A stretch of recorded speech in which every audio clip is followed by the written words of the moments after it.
안녕하세요, 블랙캣입니다. 참 오랜만이죠. 너무 일이 바빠서 오랜만에 영상을 올리게 됐습니다. 국회 기자로서도 일을 꾸준히 하고 있고요. 얼마 전에도 여러 국회의원들 인터뷰도 진행을 해서 기사로 올리기도 했고요. 아무튼 이재명 대통령 집권 초기인데도 아주 잘하고 있죠. 역대급 대통령이 될 거라고 국회 기자로서 제가 감히 말씀드릴 수 있을 것 같습니다. 추진력, 행정력, 통합, 공감력, 정무 감각, 실용성, 체력, 실무적 경험, 위기 대처 능력 등등. 특히나 제가 조금 놀랐던 것은 역대 민주적 대통령들에게는 볼 수 없는 언론, 기자들과의 기싸움, 제어를 너무 현명하게 잘 하고 있는 것 같아서 브리핑실 카메라 설치도 그렇고 어제 시정 연설 때도 대통령의 동선이나 아니면 본회의장에서의 취재나 환경 조성을 구체적으로 좀 꼼꼼하게 하더라고요.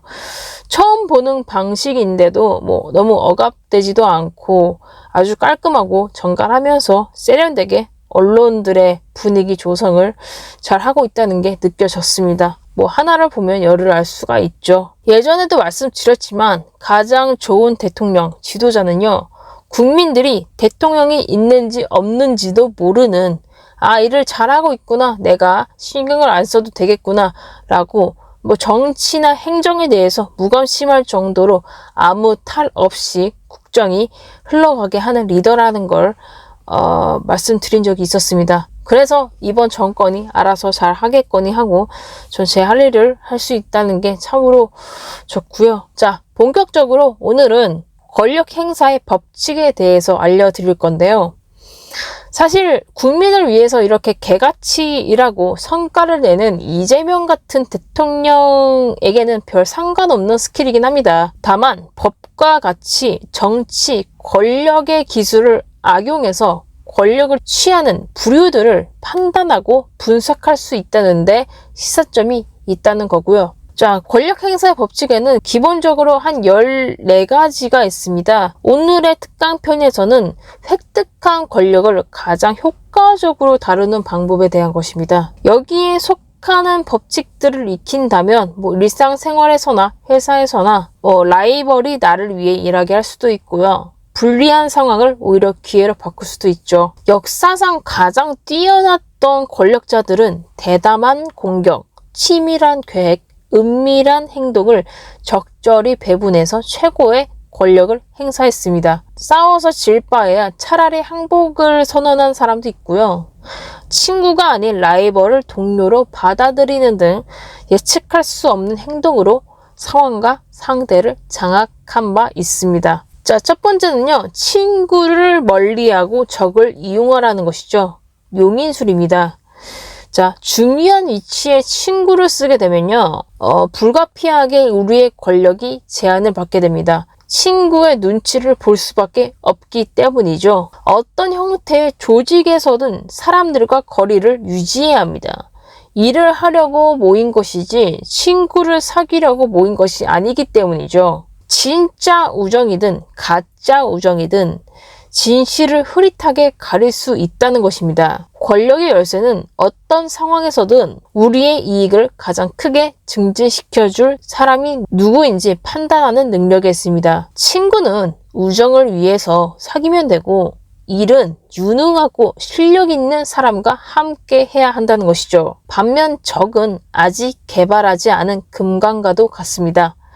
링컨이 말했듯이 적을 친구로 만들면 자연히 적을 없애게 된다는 말이 있죠. 다만 주변에 적이 너무 없으면 나태해집니다. 적이 뒤를 쫓아오면 머리도 더 총명해지고 집중력과 주의력이 자연스럽게 올라가게 되죠. 그렇기 때문에 때에 따라서는 적을 친구나 동맹자로 바꾸지 않고 그대로 적으로서 이용하는 편이 낫습니다. 딱히 적이 있다고 해서 불안하거나 걱정할 필요는 없죠. 차라리 진짜 적이 어디에 있는지 모르는 것보다는 분명하게 규정되어 있는 것이 낫습니다. 권력을 가진 자는 오히려 투쟁을 환영하고 적을 적절히 이용함으로써 불안한 시기에 의지할 수 있는 확실한 투사라는 평판을 구축합니다. 즉 자신의 이익을 위해서 적을 이용하는 법을 알아야 된다는 거죠. 현명한 자는 바보가 친구에게서 얻는 이익보다 더 커다란 이익을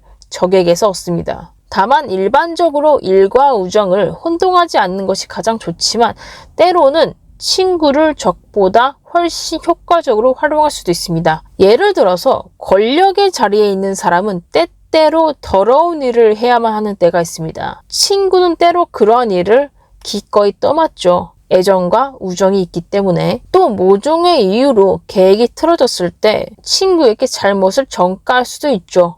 이러한 친구를 희생양으로 만들기는 과거의 왕과 군주들이 자주 애용하던 방법이었습니다. 물론 이 방식을 쓰고 나면은 그 친구와의 사이는 멀어지겠죠. 그러니 웬만큼은 가깝지만 너무 가깝지 않은 사람을 희생양으로 택하는 것이 좋겠죠. 하지만 결론적으로는 친구와 함께 일을 할 때는 서로 지켜야 하는 경계선과 거리가 흐려질 위험이 있다는 것을 둘 다 명심해야 합니다. 두 사람 모두 그러한 위험을 정확히 인식하고 있다면 함께 일함으로써 커다란 효과를 얻을 수 있다는 것이죠. 다만 절대 경계심을 늦춰서는 안 됩니다. 권력의 세계에서는요, 그 어떤 것도 영원하지 않습니다. 가장 절친한 친구라도 끔찍한 적으로 변할 수 있으니까요. 두 번째는요, 의도를 드러내지 말라는 것입니다. 유인책과 연막술이죠. 권력의 기초는요, 의도를 드러내지 않는 것입니다. 상대가 우리의 의도를 모른다면 상대는 방어책을 준비할 수가 없죠. 연막을 피우고 거짓된 정보를 흘려서 상대를 엉뚱한 길로 유도하는 겁니다. 그렇게 하면 상대는 너무 늦은 시점에서야 우리의 의도를 깨닫게 될 것이니까요. 하지만 대부분의 사람들은 자신을 드러내죠. 느끼는 대로 말하고 기회가 될 때마다 의견을 무심코 말해버리고 자신의 생각과 의도를 항상 드러냅니다. 하수죠. 사람들이 그렇게 하는 데에는 몇 가지 이유가 있습니다. 첫 번째,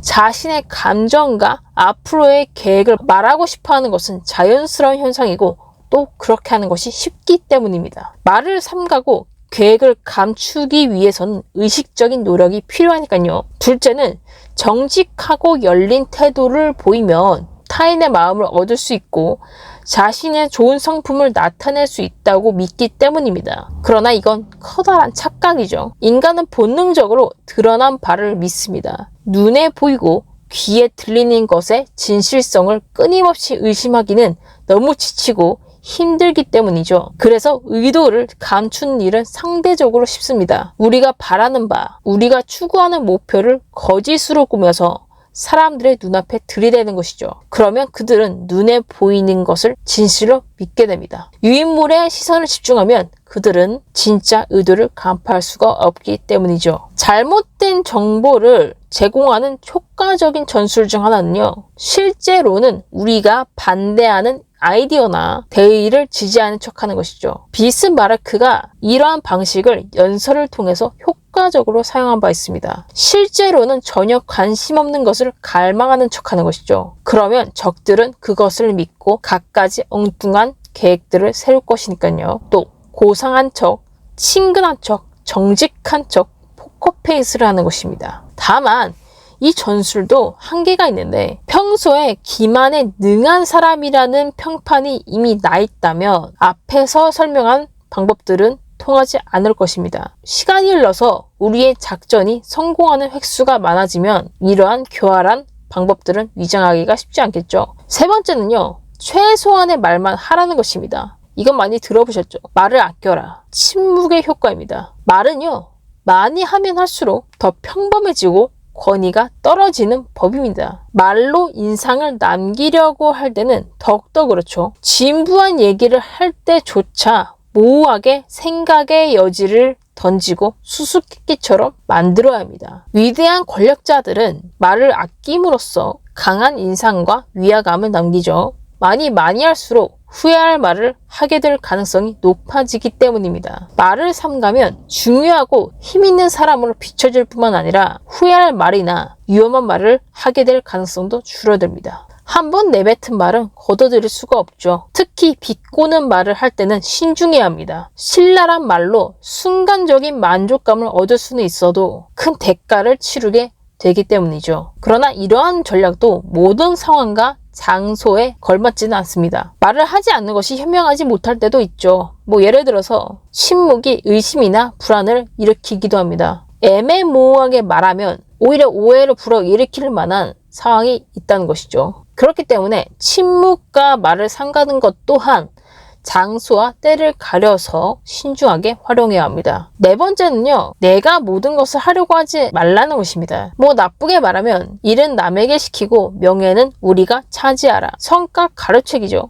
일단 권력의 기반을 세웠으면 우리의 시간과 에너지를 절약하도록 해야 합니다. 예를 들어서 정치인 가운데서 모든 행사의 축사, 환영사, 연설문을 자기 손으로 직접 쓰는 사람은 지극히 드물다는 건 누구나 아는 사실입니다. 결국 일은 다른 사람이 하고 명예는 그들이 차지하는 것이죠. 세상은 알아야 할 것이 많은데 인생은 짧습니다. 그렇기 때문에 모두에게서 지식을 얻는 것은 훌륭한 반편이 되죠. 다만 다른 사람이 해놓은 일의 공로를 대신 차지하는 게 현명하지 못한 길이 될 때도 있습니다. 우리의 권력 기반이 아직 단단히 자리 잡지 않았을 때는 우리가 다른 사람들을 쳐내고 스포트라이트를 받으려는 기만자가 될 수도 있습니다. 다른 사람들의 재능을 기가 막히게 이용할 수 있으려면 우선 우리의 입지가 확고해야 한다는 것이죠. 그렇지 않으면 사기꾼이라는 비난을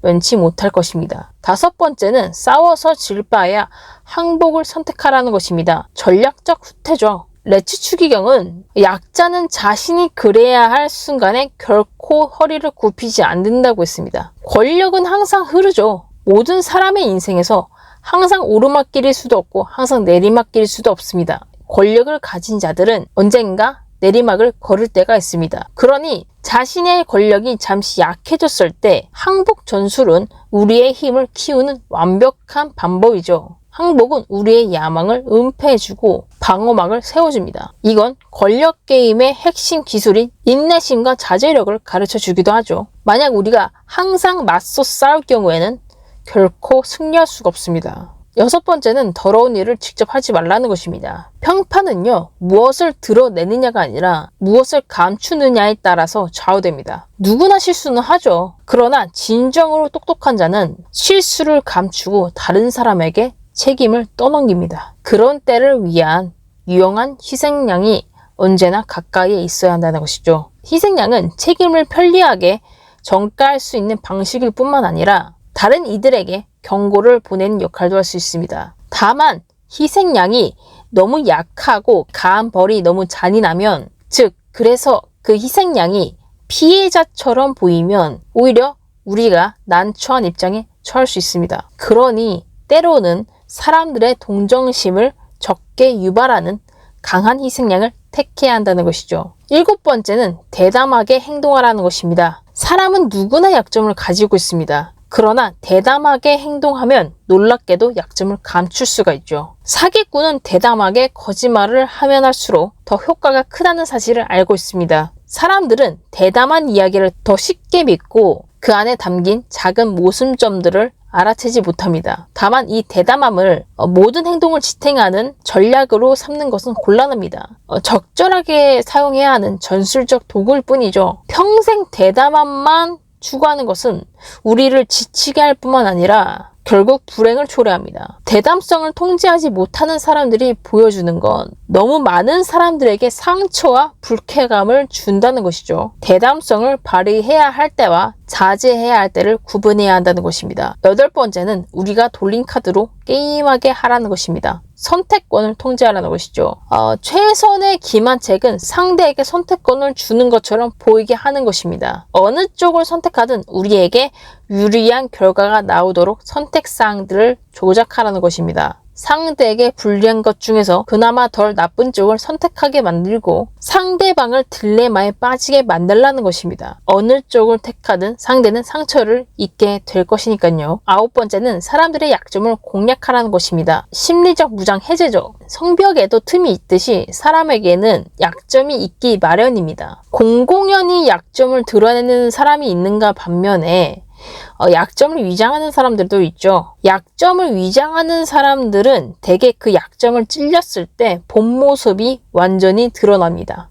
그러므로 우리는 세세한 것을 알아보는 눈을 길러야 하죠. 그 사람이 기쁨을 얻는 대상, 입고 있는 옷에 숨겨진 메시지, 그 사람들의 우상, 즉 열렬히 숭배해서 그것을 위해서라면 뭐든지 하려는 대상이 무엇인지 알아채야 합니다. 또 반대 특징을 찾아내야죠. 사람들이 공공연히 내세우는 특징은 그 정반대 특징을 은폐하고 있는 경우가 아주 많습니다. 예를 들어서 큰 소리 치는 사람 중에는 지독한 겁쟁이들이 많고 겉으로는 품위 있는 척하면서 속으로는 음탕할 수도 있습니다. 또 겉으로 고지식한 사람들이 모험을 갈구하고 겉으로 소심한 사람들이 관심을 받고 싶어 안달하는 경우가 많죠. 겉모습을 넘어서 그 이면을 봐야 한다는 것입니다. 다만 사람들의 약점을 이용할 때는 한 가지 중대한 위험이 따릅니다. 상대방의 심기를 건드려서 우리 힘으로 어쩌지 못할 행동을 유발할 수 있기 때문이죠. 10번째는 가질 수 없는 것들을 경멸하라. 무시하기입니다. 무언가를 인정해주고 반응을 해주면 사소한 문제도 존재감과 무게를 갖게 되죠. 적도 마찬가지입니다. 관심을 쏟을수록 더 강하게 만드는 셈이죠. 그러니 때로는 그냥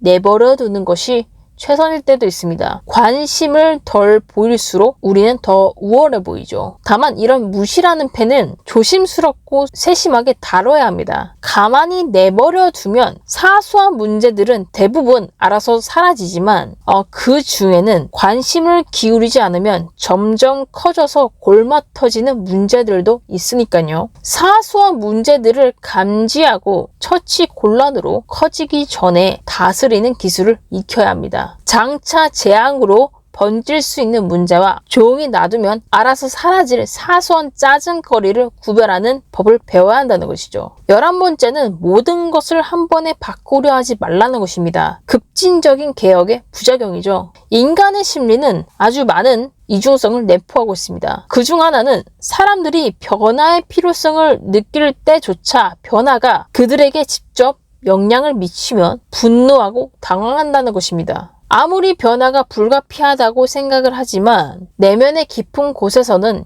여전히 과거에 집착한다는 것이죠. 만약 우리가 과감한 변화를 일으켰다면 무슨 수를 쓰든 공백, 즉 진공 상태만은 피해야 한다는 것입니다. 그렇지 않으면 공포가 조장될 것이니까요. 그 공백을 새로운 의식과 형태로 즉시 메꾸거나 불안함을 진정시키고 친근한 분위기를 조장해야 한다는 것입니다. 12번째는 상대의 마음을 유혹하라는 것입니다. 은밀한 설득이죠. 기억해야 할 것은 설득의 열쇠는 상대를 부드럽고 점잖게 제압하는 것입니다. 강제는 결국 우리에게 해롭게 작용할 반응을 일으킬 뿐이니까요. 양면적인 방식으로 상대를 유혹해야 합니다. 그들의 감정적인 측면과 지적인 약점을 동시에 공략해야 하죠. 남들과는 다른 상대만의 개인적인 심리와 보편적인 감정 반응 모두를 주시해야 합니다. 마음을 얻는 가장 빠른 방법은 상대가 얻을 이익을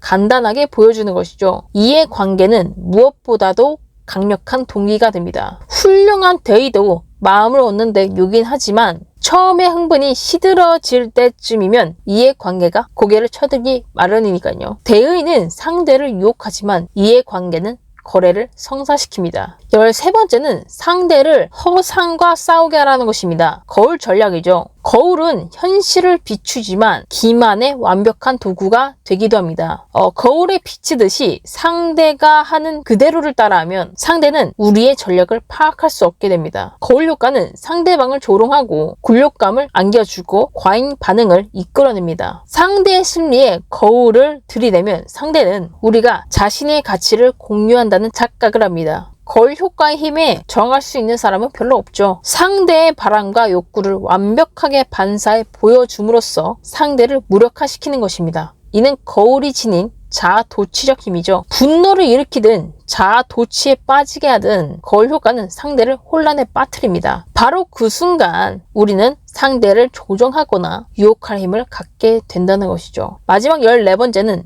승리를 거두면 멈출 때를 알라는 것입니다. 승자의 저주죠. 승리의 순간은 종종 가장 위험한 순간이기도 합니다.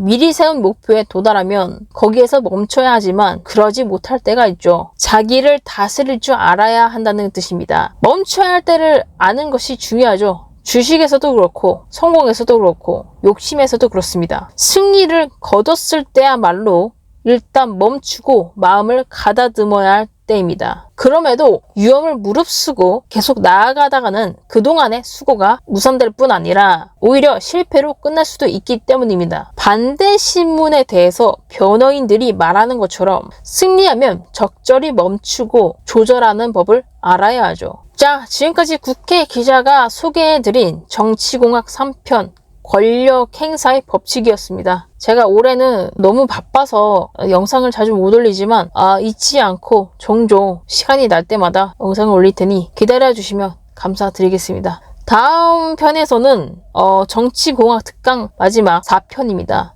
권력 유지의 법칙인데요. 제가 원래 정치 유튜버가 아니었기 때문에 이제 이재명 정권이 들어서고 또 안정적인 국정 운영을 예상하고 있기 때문에 이제 정치 콘텐츠는 조금 줄이고 경제 콘텐츠나 사회문화 콘텐츠로 조금 유튜브를 메꿀 예정입니다. 앞으로도 많은 기대 부탁드리면서 이만 영상을 마치도록 하겠습니다. 지금까지 블랙캣이었습니다. 감사합니다.